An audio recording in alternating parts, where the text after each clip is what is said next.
Hello students, welcome to Kartar education centre. बच्चों, जैसे कि आपको पता है कि हम एनसीईआरटी की बुक की रीडिंग करके उसके अंदर से क्वेश्चन आंसर कर रहे हैं। तो अब तक हम थर्ड लेसन के 7 क्वेश्चन कर चुके हैं।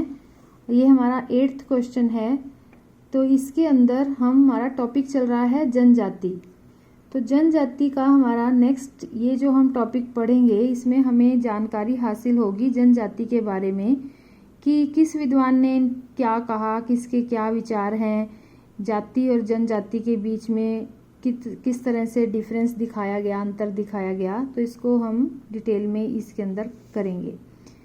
तो यहाँ से स्टार्ट होता है कि जनजाति की संकल्पना या जीवनी पर चर्चा करें। या दूसरा प्रश्न ये भी बनता है कि जनजाति के जो जाति से अंतर है, जाति और जनजाति के बीच में जो अंतर है और उसके से रिलेटेड जो भी वाद विवाद हुआ, जो भी लोगों ने विद्वानों ने बातें कही, उसका वर्णन करो। स्टार्टिंग यहाँ से होती है 1960 के दशक से। 1960 के दशक में विद्वानों के बीच में एक वाद विवाद स्टार्ट हो गया कि जो जनजातियां हैं, क्या वो जनजातियां जाति आधारित हिंदू कृषक समाज, क्या बोल रहा है ये हिंदू कृषक समाज बोल रहा है, लेकिन किस पर आधारित? जाति आधारित। तो क्या ये जो जनजातियां हैं यानी कि जो आदिवासी हैं वो जाति आधारित हिंदू समाज के ही सिरे का विस्तार है या फिर ये एक अलग प्रकार का समुदाय है? किसको कह रहा है? आदिवासी को।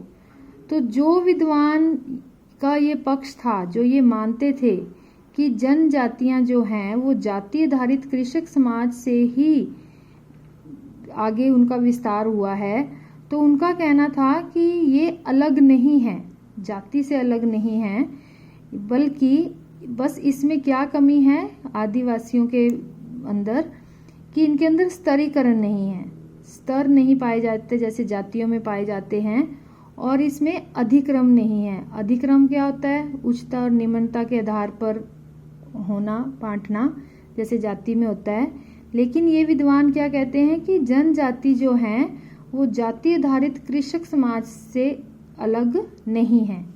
लेकिन दूसरी तरफ जो इसका विरोध करते हैं वो ये कहते हैं कि जनजातियां जातियों से पूरी तरह से अलग हैं, क्योंकि जाति के अंदर जो खास बात है शुद्धता और अशुद्धता की, वो जनजाति में नहीं पाई जाती।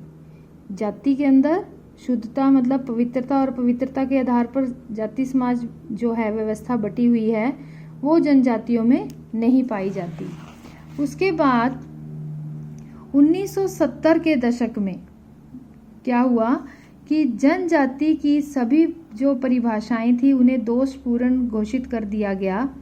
जाति और कृषक समुदाय के बीच का जो अंतर है वो किस आधार पर किया गया था? आकार, पृथक्करण, धर्म, आजीविका के आधार पर। तो उस सब को क्या कहा गया कि वो ठीक नहीं है, खरा नहीं उतरता, ये कसौटियाँ ठीक नहीं हैं।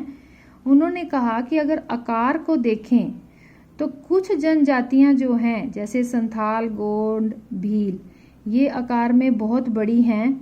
अगर आजीविका को देखें तो जो मुंडा हो जनजातियां हैं वो जनजातियां अब खेती करने लग गई हैं।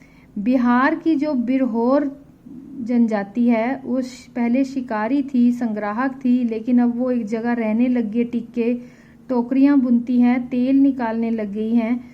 तो इस तरह से इनको हम इनकी जो आजीविका के साधनों के आधार पर इनको जो बांटा गया है वो भी कुछ अच्छे से सही तरीके से सही कसौटी पर खरा नहीं उतरता। नेक्स्ट उन्होंने कहा कि जाति और जनजाति के बीच में जो अंतर हुए, उनके ऊपर जो चर्चा हुई, उससे एक प्रकार का साहित्य तैयार हो गया। साहित्य तैयार में उसमें क्या सामने आया कि जो जनजातियां हैं, आदिवासी लोग जो हैं, उनको हिंदू समाज में आत्मसात किया गया है। आत्मसात तुम्हें बताया था कि किसी दूसरे समुदाय की संस्कृति को, रीति रिवाज को अपना लेना, तो हम कहते हैं कि आत्मसातकरण हो गया। तो ये कौन सी प्रक्रियाएं थी आत्मसात करने की? संस्कृतिकरण, पर संस्कृतिकरण, ये सारी क्रियाएं थी जिससे कि आत्मसात किया गया। किसका किया गया? जनजातियों का हुआ, किस में हुआ? हिंदू समाज में।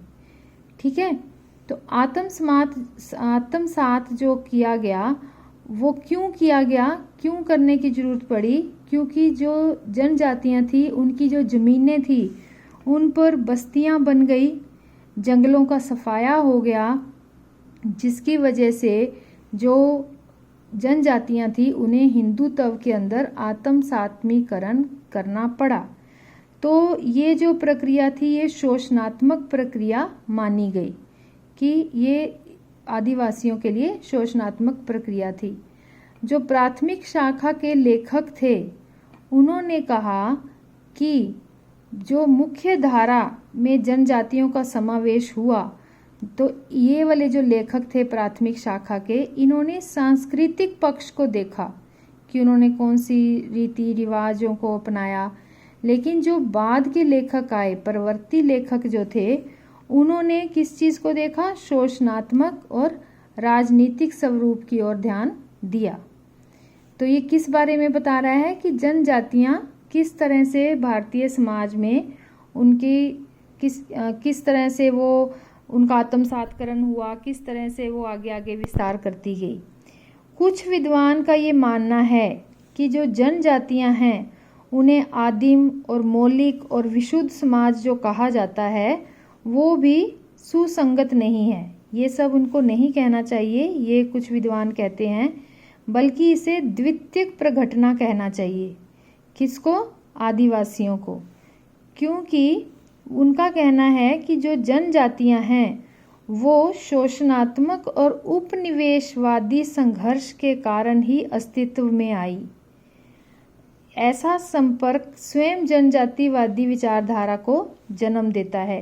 जो जनजातीय समूह थे उन्होंने अन्य लोगों से अपने आप को अलग करने के लिए स्वयं को जनजाति के रूप में परिभाषित किया। कुछ विद्वानों का ये विचार है।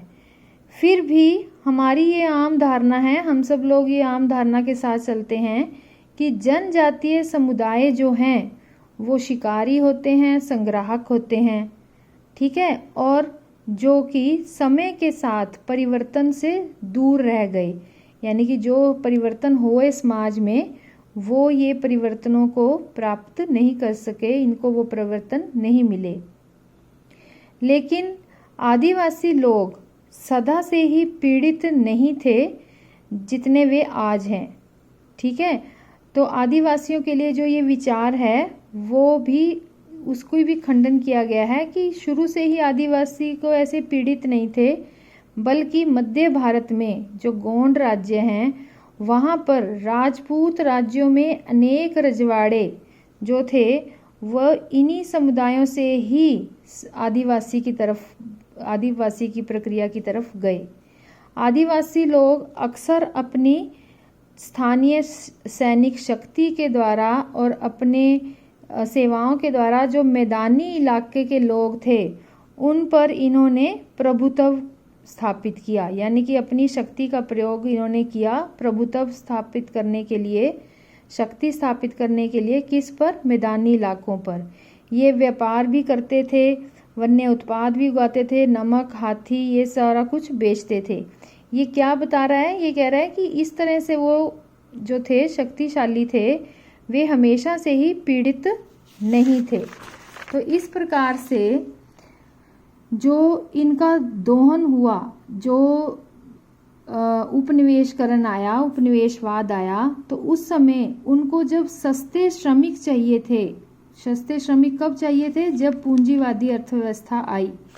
तो पूंजीवादी अर्थव्यवस्था को खनिज निकालने के लिए, अपने काम करवाने के लिए सस्ते मजदूरों की जो ज़रूरत थी, तो उस समय जो जनजातीय समाज था वो अपने आप ही मुख्य धारा वाले समाज में संपर्क में आ गया। मुख्य धारा तुमने याद रखना है, मुख्य धारा होता है कि जो हमारा मेन, जो हमारा समाज चल रहा है, सारे हमारे समाज को, उसको मुख्य धारा का समाज कहते हैं। जो आदिवासियों का समाज मुख्य धारा से हटकर है। तो इस तरह से आदिवासियों के बारे में हमें यहाँ पर नॉलेज, ज्ञान प्राप्ति होती है कि ये किस तरह से इन्होंने अपना, इनके बारे में क्या क्या हमें बातें पता चलती है। तो बच्चों इसमें से छोटे छोटे क्वेश्चन पेपर में ज़्यादा पूछे जाते हैं। कौन सी जातियाँ कौन सा कार्य कर रही हैं, संस्कृतिकरण पर संस्कृति ग्रहण, इस तरह से ये क्वेश्चन पूछे जाते हैं। तुमने इसको अच्छे से रीड करके और समझना है, अपनी कॉपी में लिखना है। इसको तुम शॉर्ट में लिख सकते हो इस तरह से कि जनजाति सामान्य परिचय दिया। 1960 के दशक में इनके बीच में ये बहस थी, दोनों तरह की बहस थी इन दोनों में। 1970 में जनजातियों की परिभाषा में कुछ दोष पाए गए। क्या थे? ये 3 पॉइंट दिए गए हैं। क्योंकि ये जो जातियां थी ये बड़ी भी थी, खेती करती हैं, बिहार के बिरहोर टोकरियां बनाते हैं, ये हमने लिखना है। और जाति और जनजाति के अंतर की चर्चा में क्या कहा गया कि जनजातियों को हिंदू समाज में आत्मसात किया गया। कौन सी प्रक्रियाएं थी जिनसे आत्मसात हुआ, आत्मसात के कारण क्या थे, शोषणात्मक प्रक्रिया थी। अन्य विद्वानों के क्या मत हैं, ये सारे दोनों मत हमने लिखने हैं। आखिर में आम धारणा क्या है कि जो जनजातियां जो हैं वो संग्राहक हैं और शिकारी हैं। आदिवासी सदा से पीड़ित नहीं थे, बल्कि वो क्या पहले से वो अच्छी सिचुएशन में थे, परंतु अब वो मुख्य धारा में किस प्रकार से आए, वन्य संसाधनों और खनिजों के दोहन के कारण, सस्ते श्रमिकों के अभियान के कारण। यहाँ इसका उत्तर खत्म होता है। इस टॉपिक को अच्छे से समझना है। Thank you, have a nice day, God bless you all.